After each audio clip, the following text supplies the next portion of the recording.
오늘 하나님 앞에 예배드리는 믿음의 귀한 식구들에게 하나님의 크신 은총이 함께 있기를 원합니다.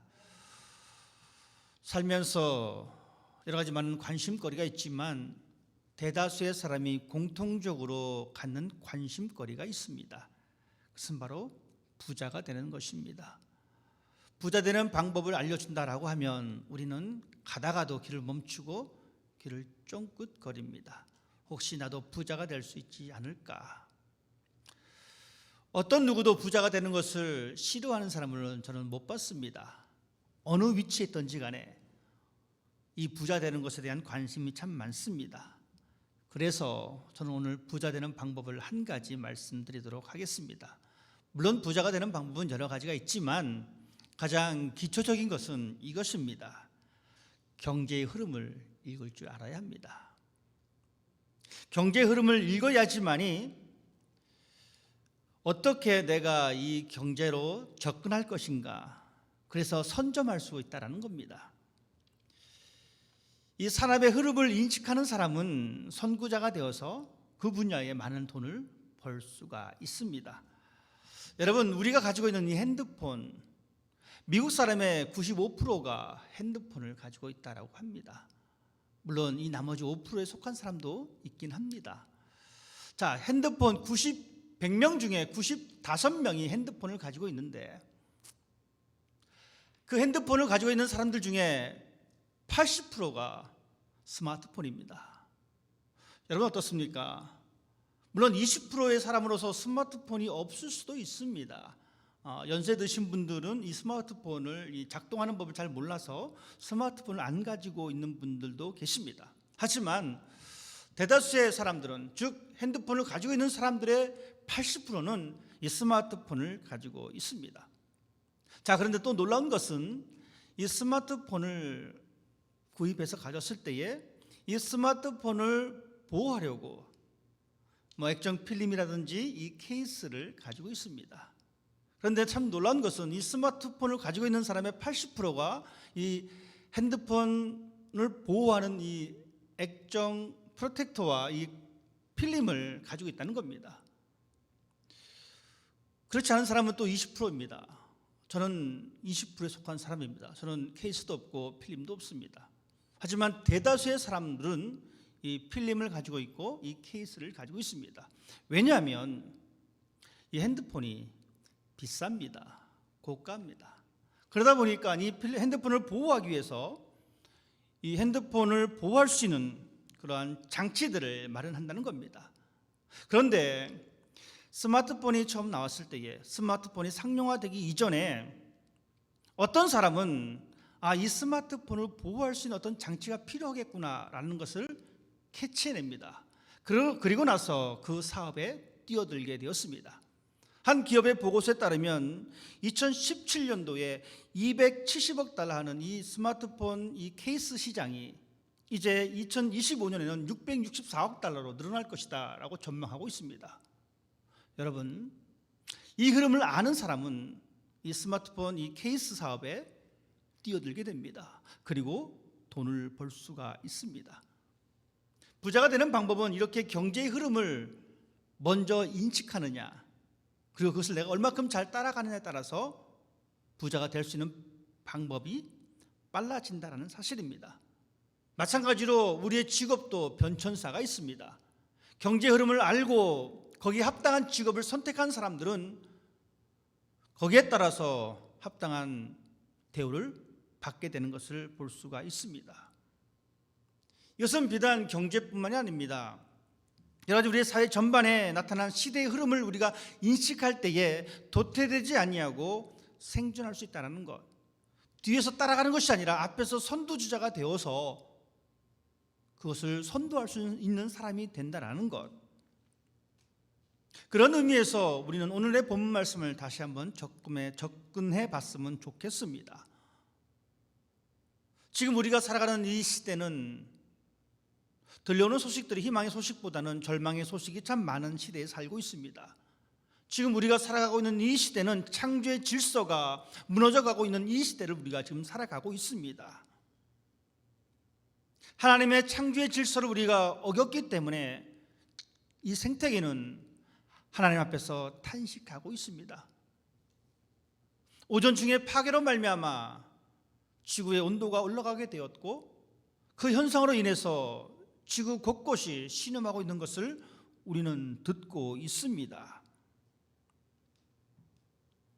이 땅이 하나님의 창조를 지키지 못했던 사람들에 의해서 땅이 가시덤불을 내고 있습니다. 땅이 엉겅퀴를 내고 있습니다. 우리가 좋아하는 이 금가락지, 여러분, 이 금가락지의 이 가락지를 만들기 위해서는 어마어마한 양의 화학물질이 소비되고 있습니다. 이렇게 인간의 어떤 욕심을 위하여 파괴되어진 이 자연의 환경 속에 지금 우리는 살아가고 있다는 겁니다. 아울러 성경은 우리들에게 종말의 시대임을 또한 말씀해 주고 있습니다. 그래서 우리가 이 종말의 시대에, 마지막 시대에, 이 어둠에 깔려있는 이 시대에 성경은 우리들에게 말씀해 주고 있습니다. 너희가 이제는 깨어날 때가 되었다라고 말씀해 주고 있습니다. 바울은 오늘 본문 로마서 말씀을 통해서 이렇게 우리에게 말씀해 주고 있습니다. 밤이 깊고 낮이 가까웠다. 밤이 깊었다라고 말해주고 있습니다. 즉, 이 말은 로마에 있는 사람들의 어떤 영적인 상태를 말씀해주고 있는 것입니다. 로마의 죄악이 가득한 그 상태를 바울은 밤이다라고 설명해주고 있습니다. 즉, 죄악이 지배하는 이 시대이다. 2000년 전 로마만 죄악이 지배했던 그것이 아닙니다. 우리는 인식하고 있습니다. 지금 이 세상도 죄악이 지배하는 세상임을, 이 세상도 여전히 하나님의 질서를 따라가기보다는 어둠의 세력을 따라가는 이 시대임을 우리는 알고 있습니다. 여러분, 어두움을 좋아하는 사람들이 있습니다. 성경은 말해주고 있습니다. 빛이 왔을 때 사람들은 자기 행위가 악함으로 빛보다 어둠을 사랑합니다. 요한은 그의 편지를 통해서 우리들에게 그렇게 말해주고 있습니다. 자기 행위가 악하기 때문에 빛보다 어두움을 사랑하고 있습니다. 어두움을 사랑하는 사람들이 여전히 있습니다. 그런 사람들의 특징은 자신들의 행위가 악하기 때문에 그렇습니다. 어둠 속에서도 활기를 찾는 사람들이 있습니다. 즉, 죄악된 세상에 익숙해져 있는 그 사람들은 어두운 세상이, 어두운 시간이 더 마음의 편안함을 느끼고 있습니다. 죄가 있는 곳에 아무런 양심의 가책 없이 동참하고 그래 함께 연루되어지는 그러한 삶을 살아가는 사람들이 바로 어두움에 더 활기찬 사람들임을 우리가 알고 있습니다. 그런 사람들은 밤이, 어두움이 희망입니다. 왜냐하면 악에 익숙해져 있기 때문에, 죄악에 익숙해져 있기 때문에 죄악이 지배하는 이 어둠의 세상에 그들의 희망을 두고 살아갑니다. 사랑하는 성도 여러분, 죄악이, 어두움이, 밤이 희망이 되어서는 안 됩니다. 우리가 살아가는 이 세상은 참으로 모든 과학이 발달된 세상입니다. 손가락 하나로 모든 것을 움직일 수 있는 그렇게 발달된 사회입니다. 하지만 하나님 없이 경제가 아무리 번창한들 무슨 소용이 있겠습니까? 하나님 없이 기술이 아무리 발달한들 무슨 소용이 있겠습니까? 하나님 없는 것은 어둠에 속한 것입니다. 그것이 우리의 희망이 되어서는 안 됩니다. 이제 우리는 그 밤을 벗어나서 깨어날 시간이 되었습니다. 우리는 그 밤을 벗어나서 이제 낮과 같이 행동할 시간이 되었습니다. 하나님의 말씀의 이름으로, 예수님의 사랑으로 우리는 우리의 사랑을 보여줄 때가 되었습니다. 밤이 깊었습니다. 하지만 이제 낮이 가까웠다라고 말씀해 주고 있습니다. 우리가 하나님을 믿는 우리의 삶의 모습 가운데에 영적으로 깨어야 할 그 시간이 바로 우리에게 있음을 바울은 우리들에게 말씀해 주고 있습니다. 마지막 때가 임했음을 우리는 알아차려야 합니다. 그리고 그것을 인식하고 그것에 대비하는 생활이 우리에게 필요합니다. 즉, 우리의 삶의 모습이, 삶의 습관이 이제 바뀌어야 할 때가 되었다는 사실입니다. 우리는 이것을 너무나 잘 경험하고 있습니다. 코로나 이전 시대와 코로나 이후 시대가 바뀌었습니다. 여전히 코로나 이전의 시대를 살아가고자 한다면 수많은 사람들의 손가락질을 받을 수밖에 없습니다. 불행하게도 우리는 한국 뉴스를 통해서 그 소식을 많이 듣고 있습니다. 우리는 이제 새로운 삶의 습관, 새로운 삶의 모습을 우리는 갖는 사람이 되어야 합니다. 바울은 오늘 본문 말씀을 통해서 우리에게 이렇게 말씀해 주고 있습니다. 또한 너희가 이 시기를 알거니와 자다가 깰 때가 되었다. 즉 너희는 이 시간을 알거니와 자다가 깰 때가 되었다. 우리는 시간 속에 살아가는 존재입니다. 시간을 거슬러 살아갈 수가 없습니다. 과거와 현재와 미래라고 하는 이 연대기 전 시간이 우리 앞에 있습니다. 지나간 시간은 과거이요, 지금은 현재이요, 앞으로 다가올 시간은 미래입니다. 이것을 모를 사람은 아무도 없습니다. 때로는 어떤 사람들은 과거와 현재와 미래가 공존하는 삶을 살아가기도 합니다. 1년 12달, 1년 365일이 지나면 또한 새로운 해가 다가옵니다. 그러한 시간의 진행 속에 우리의 삶을 살아갑니다. 그러면서 자기에게 주어진 그 시간대로 우리의 삶을 살아갑니다. 어떤 사람은 공부하면서, 어떤 사람은 직장을 다니면서, 어떤 사람은 은퇴해서 그 삶을, 그리고 그 마지막에 죽음을 맞이하게 됩니다. 이것이 우리가 겪을 수 있는 일반적인 인생의 시간표입니다. 그리고 자신에게 주어진 그 시간에 최선을 다합니다. 학생은 공부를 통해서 최선을 다합니다. 직장인들은, 사업을 하는 사람들은 그 직장에서, 그 사업체에서 열심히 최선을 다합니다. 그리고 죽음은 저 너머에 나중에 나에게 다가올 것으로 생각하고 지내고 있습니다. 여러분, 이것이 정답입니까? 이 말은 맞는 말이기도 하고 틀린 말이기도 합니다. 우리의 시간은, 우리가 경험하고 있는 이 시간은 단순히 연대기적으로만 흘러가는 것이 아닙니다. 우리는 이 세상을 살아가지만 이 세상의 연대기적인 시간에만 맞춰져 살아가는 것이 아니라 우리의 삶은 항상 죽음과 연관된 삶을 살아갑니다. 젊은 아이들도 마찬가지입니다. 청년들도 마찬가지입니다. 나이 드신 분들도 마찬가지입니다. 항상 죽음과 연관된 삶을 살아갑니다. 동일한 나이대에 동일한 죽음이 우리 앞에 있음을 우리는 기억합니다. 그리고 그 죽음을 통해서 하나님의 생명의 완성에 우리는 들어가게 되는 것입니다. 우리는 연대기적인 시간의 삶을 살지만 우리는 기억해야 합니다. 하나님의 시간에 속한 사람으로 우리는 삶을 살아가야 한다는 것. 이제 우리의 가치관이 변해야 합니다. 우리의 생각이 바뀌어야 합니다. 이제 우리는 여전히 자고 있는 상황이 아니라 이제 우리는 깨어날 때라는 상황입니다. 여러분, 이것은 가능합니다.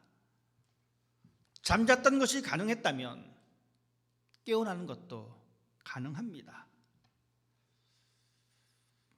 이제 우리는 깨어날 때 그 가능성을 두고 우리의 삶을 하나님 앞에서 다시 한번 고백하는 사람이 되어야 합니다.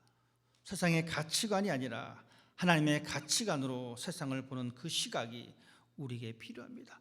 하나님은 우리가 그냥 연대기적인, 보통 사람들이 살아내고 있는 그 시간의 삶으로 만족해하지 않으시고, 하나님은 우리가 하나님의 시간에 맞춰서 살기를 원하고 계십니다. 즉 우리로 하여금 빛의 사람으로 살기를 원하십니다. 그러기 위해서는 말씀드렸듯이 우리는 새로운 가치관을 가지고 있어야 합니다. 새로운 시각이 우리에게 필요합니다. 구약 성경에 등장한 선지자 가운데에 예레미야라는 사람이 있습니다. 예레미야는 어떤 사람이냐면 이스라엘의 수많은 사람들이 유대의 평화를, 이스라엘의 평강을 선포했습니다. 하지만 예레미야는 전혀 다른 말을 합니다. 유다는 이제 멸망할 것이다. 그리고 유다는 바벨론의 포로가 될 것이다. 수많은 사람들은 유다의 평화스러움을 선포했지만 예레미야는 맞아 죽을 각오로 유다는 멸망합니다. 우리는 바벨론 포로로 잡혀갈 수밖에 없습니다. 왜 그렇습니까? 예레미야는 새로운 시각을 가지고 유다를 살펴보았습니다. 예레미야는 하나님의 시각으로 유다를 살펴보았습니다. 자신의 처지를 보았습니다. 하나님의 시각으로 자신의 처지를 보다 보니까, 하나님의 시간으로 자신을 쳐다보다 보니까 우리의 눈에는 모든 것이 평화스럽고 모든 것이 만족하지만 결국 심판을 받을 수밖에 없다는 것입니다. 바울은 오늘 우리들에게 시간에 대해서 말씀해 주고 있습니다. 너희가 이 시기를 알거니와 자다가 깰 때가 되었다. 너희가 이 시간을 알지만 자다가 깰 때가 되었다. 구원이 처음 믿을 때보다 더 가까워졌다라고 말씀해 주고 있습니다. 바울이 이 시간을 이야기할 때, 바울이 이 시계를 이야기할 때에 어떤 관념이냐면 이 두 가지 개념이 그 속에 들어가 있습니다. 이 시간의 개념은 두 가지입니다. 크로노스와 카이로스입니다. 크로노스는 제가 이제 말씀드렸듯이 인간의 연대기적 시간입니다. 아침이 되고 저녁이 되어지고 하루가 지납니다. 그 하루가 7번 지나가면 일주일이 지나게 되어지고, 30일이면 한 달이 되어지고, 12달이 되어지고, 1년이 되어지고, 이 시간의 개념이 바로 크로노스라고 하는 이 시간의 개념입니다. 하지만 바울은 우리들에게 너희가 이 시기를 알거니와 라고 이야기했을 때는 이 크로노스를 말씀한 것이 아닙니다. 무엇을 말했냐면 바로 카이로스입니다. 이 카이로스는 하나님과의 관계 속에서 맺어지는 시간입니다. 즉, 좀 더 쉽게 말씀드리면 이 카이로스는 하나님 앞에서 우리가 결단해야 할 그 시점을 말하고 있는 것입니다. 바울은 우리에게 이 시간을 말하면서 연대기적인 시간은 흐르지만 정말 중요한 것은 하나님과 함께하는 시간이 우리에게 존재하느냐 존재하지 않느냐. 여러분 어떻습니까? 하나님과 관계되는 그 시간이 존재하십니까? 아니면 그냥 주어진 시간대로, 시계대로 살아가고 계십니까? 본문의 시간은 카이로스입니다. 하나님의 시간, 의미 있는 시간을 말씀하고 있습니다. 즉 하나님에 의해서만 구원이 가능한 시간을 가리킵니다. 하나님이 개입하는 시간입니다. 우리가 크로노스적 시간을 가지고 있으면 하나님 믿지 않는 사람과 동일합니다. 우리는 더불어 카이로스의 시간의 개념이 우리 안에 있어야 합니다. 바로 하나님께서 개입하는 그 시간, 그냥 우리가 스쳐 지나가고 소멸되어진 시간이 아니라 하나님께서 우리에게 다가오시고 우리가 하나님 앞에 나아감으로 말미암아 하나님의 생명으로 말미암아 만나지는 그 시간이 있음을 우리에게 말씀해 주고 있습니다. 바로 그 시간이 예수님 앞에 나아가는 시간입니다. 그 시간이 예수님과 접촉하는 시간입니다. 1년 365일 우리가 살아간다 할지라도 우리가 하나님과 접촉하는 시간이 없다라면, 우리가 예수와 더불어 접촉하는 시간이 없다라면 우리는 이 시간을 무의미하게 보내는 사람입니다. 전도서 기사는 우리에게 이렇게 말씀해 주고 있습니다. 모든 것이 때가 있다라고 말씀해 주고 있습니다. 이 때는 크로노스의 시간이 아닙니다. 이 때는 카이로스의 시간입니다. 하나님께서 우리와의 관계 속에서 있어야 할 그 시기가 분명히 있음을 성경은 말씀해 주고 있습니다. 여러분 어떻습니까? 하나님과의 관계 속에서 접촉의 그 시간이 여러분 있습니까? 아니면 없으십니까? 바울은 우리들에게 그 시기를 알아야 된다라고 말씀해 주고 있습니다. 그 시기를 알기 위해서는 통찰력이 필요합니다. 그 시간을 알기 위해서는 지혜가 필요합니다. 스마트폰이 처음 나왔을 때에 그것을 보고 통찰력을 가졌듯이 우리의 신앙도 마찬가지입니다. 이 시기를 알 수 있는 통찰력, 그 시간을 알 수 있는 지혜가 우리에게 필요합니다. 여러분이 망망대해를 지난다라고 생각해 보십시오. 동서남북을 아무리 쳐다봐도 보이는 것은 푸른 바닷물밖에 없습니다. 그러면 어떻게 그 바다를 헤쳐서 여러분이 가고자 하는 그 육지에 도달할 수가 있겠습니까? 해가 뜨는 곳을 향해서만 나갈 수도 없습니다. 바람을 등지고만도 갈 수가 없습니다. 바람을 헤치면서까지도 갈 수도 없습니다. 망망대해를 건널 수 있는 것은 오직 나침반 하나만 보고 갑니다. 사막을 건널 때도 마찬가지입니다. 나침반 하나를 보고 갑니다. 그것을 들고 가야지만이 우리는 사막에서 신기루를 피할 수가 있습니다. 우리는 바울이 말씀해 주신 그 시기를 알아야 되는데 그 시기를 알기 위해서는 영적인 통찰력이 필요합니다. 우리가 알다시피 구약에 보면 아브라함의 조카 롯이 있습니다. 롯이 소돔성에서 들어가 살게 되었는데 어느 날 저녁 그 소돔성에 두 사람의 하나님의 사람이 방문하게 되었습니다. 여러분 생각해 보십시다. 이 성내에 무수히 많은 사람들이 왕래합니다. 롯은 무수히 많은 사람들이 왕래하는 가운데 하나님의 사람 천사 두 사람을 알아보게 됩니다. 그리고 그를 그의 집으로 초대하게 됩니다. 롯이 가지고 있었던 그 통찰력으로 말미암아 롯은 그의 생명을 소돔성이 멸망할 때에 보존하게 되어집니다. 이렇듯 영적 통찰력은 우리의 생명과 직관된 문제입니다. 이 영적 통찰력이 있는 사람은 그 시기를 가늠해 볼 수가 있습니다.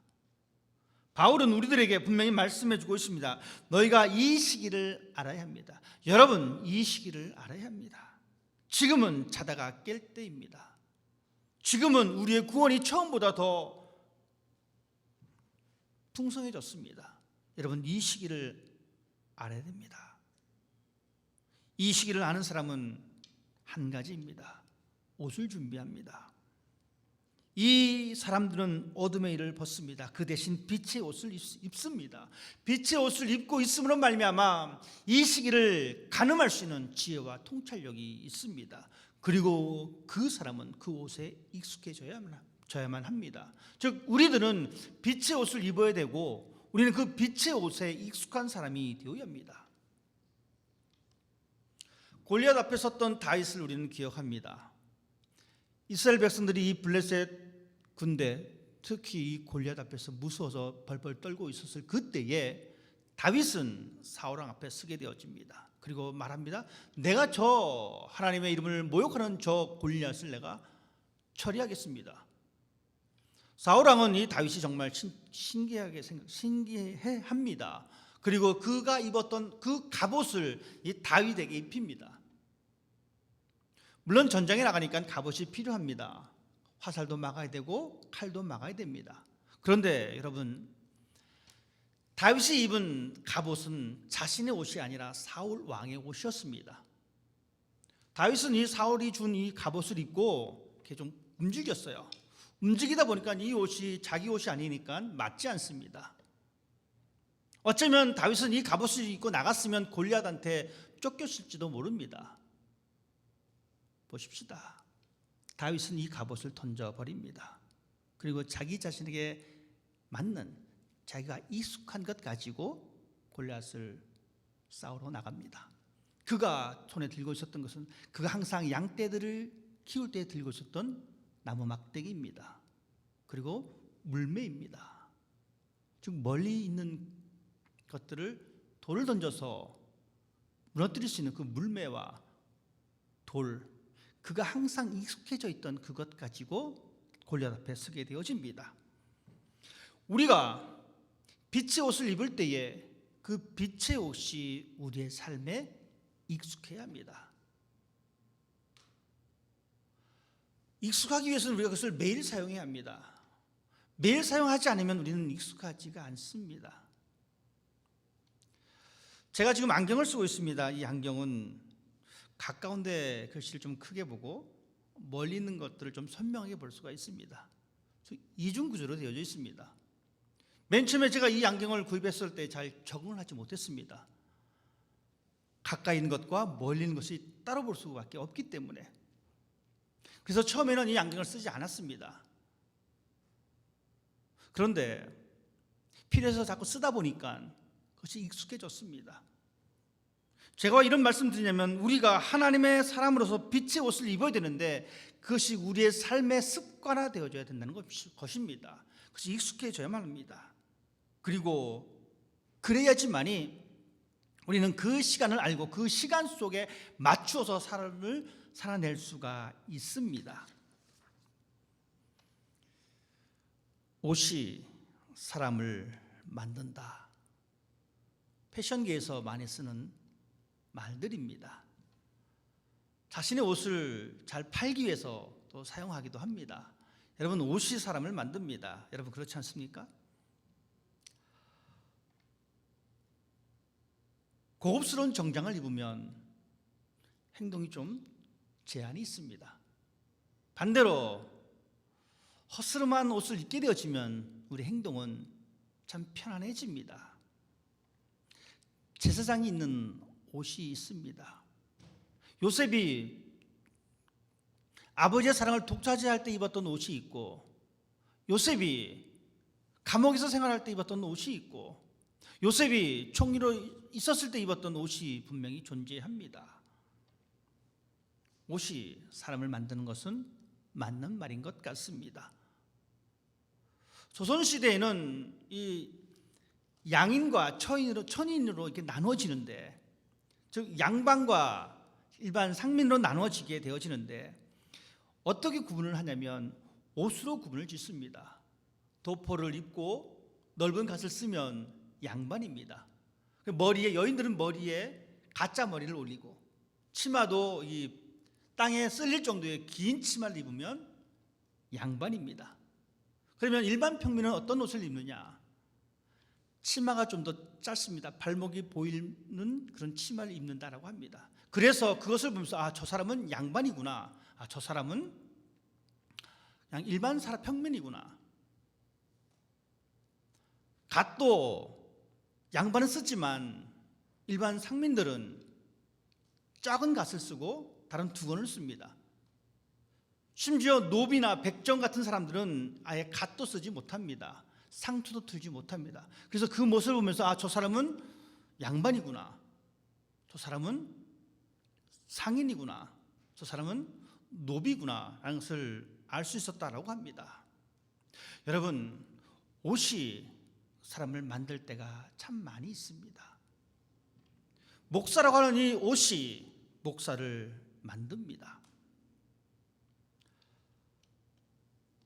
목사의 옷을 입었을 때에 점점 시간이 지나가면 지나갈수록 목사로서의 합당한 신앙의 성숙과 인격을 만들어냅니다. 비단 목사뿐만이 아닙니다. 장로님도 마찬가지입니다. 장로라는 그 옷이 장로님을 만듭니다. 여러분, 이것은 무엇을 말합니까? 직분이 사람을 만들기도 합니다. 직분에 합당한 삶을 살아내기 위해서 그 삶대로 실천한다는 이야기입니다. 옷을 입고 나가는 것이 정상인데 옷을 입지 않고 나가면 어떻게 됩니까? 사람들에게 수치를 당합니다. 손가락질을 받습니다. 정신병자라고 하는 이야기까지도 들을 수도 있습니다. 안타까운 것은 그리스도인들이 그리스도의 옷을 입지 않습니다. 그러니 사람들이 기독교를 가리켜 개독교라고 이야기합니다. 왜 그렇습니까? 그리스도의 옷을 벗었기 때문에 그렇습니다. 그 옷이 익숙하지 않으니까 그 옷을 벗어버립니다. 그러니 사람들은 손가락질을 할 수밖에 없다는 것입니다. 우리는 예수 그리스도의 옷을 입는 사람이 되어야 합니다. 왜냐하면 그 옷을 입고 그 시기를 알고 하나님께서 원하시는 성결한 삶을 우리가 살아낼 수 있기 때문에 그렇습니다. 바울은 우리들에게 말씀해 주고 있기를 오직 주 예수 그리스도로 옷 입고 정욕을 위하여 육신의 일을 도모하지 말라. 우리가 그리스도의 옷을 입어야지만 육신의 일을 줄일 수가 있습니다. 바울은 이렇게 고백하고 있습니다. 나는 날마다 죽노라. 이 말은 나는 매일매일 그리스도의 옷을 입는다라는 말입니다. 하지만 우리가 그리스도의 옷을 입어도 우리 육신은 여전히 욕망에 사로잡혀 있습니다. 그것이 인간의 본성입니다. 죽을 때까지 우리는 육신의 일을 떨쳐버릴 수가 없습니다. 대신 그것을 극복하는 삶을 살아내야 합니다. 그것을 극복할 수 있는 것은 예수와 더불어 죽고 예수와 더불어 다시 사는 것, 즉 날마다 예수 그리스도의 옷을 입는 것, 이것이 바로 우리가 육신의 일을 최대한 줄일 수 있는 방법임을 여러분 기억하십시다. 우리는 예수 그리스도의 옷을 입어야 합니다. 매일매일 그 옷을 갈아입어야 합니다. 하나님께 드리는 예배로 하나님 앞에서 말씀을 묵상하고 그 말씀을 내 삶으로 드러내므로 말미암아 우리는 매일매일 예수 그리스도의 옷을 입는 사람이 되어야 합니다. 우리의 믿음의 행위가, 하나님 보시기에 합당한 믿음의 행위가 올바르게 드러나는 것이 바로 예수 그리스도의 옷을 입는 것입니다. 예수 그리스도의 옷을 입고 구원에 합당한 삶을 여러분 완성하십시다. 이제 깰 때가 되었습니다. 우리는 이 시기를 이제 압니다. 우리는 더 이상 잠에 취해 있을 수는 없습니다. 어둠에서 벗어날 때가 되었습니다. 우리가 예수 그리스도의 옷을 입음으로 말미암아 우리의 구원에 확신이 있습니다. 어떠한 유혹이 우리 가운데 있다 할지라도 내가 예수로 말미암아 입은 옷으로 말미암아 우리는 구원의 확신을 가지고 구원의 감격을 누리면서 살아갈 수가 있습니다. 예수로 옷을 못 입었는데 어떻게 구원의 감격을 우리가 경험할 수가 있겠습니까? 하나님께서 나를 구원해 주셔서 이 사실에 기쁨과 감격이 없으십니까? 아직 그리스도로 옷을 입지 않았습니다. 우리는 그리스도로 옷을 입음으로 말미암아 우리의 구원의 감격이, 우리의 구원의 즐거움이 더욱더 늘어날 것입니다. 예수로 말미암아 매일같이 옷을 입는 복된 인생이 되기를 원합니다. 날마다 성령의 열매가 여러분의 삶 가운데 풍성하게 맺힐 것입니다. 그 과정을 통하여 우리의 구원의 감격은, 우리의 구원의 즐거움은 항상 우리 입술을 통하여 우리의 삶을 통해서 드러나게 될 것입니다. 매일매일 예수 그리스도의 옷을 입는 믿음의 식구들 되시기를 주님 이름으로 부탁을 드립니다. 기도하겠습니다.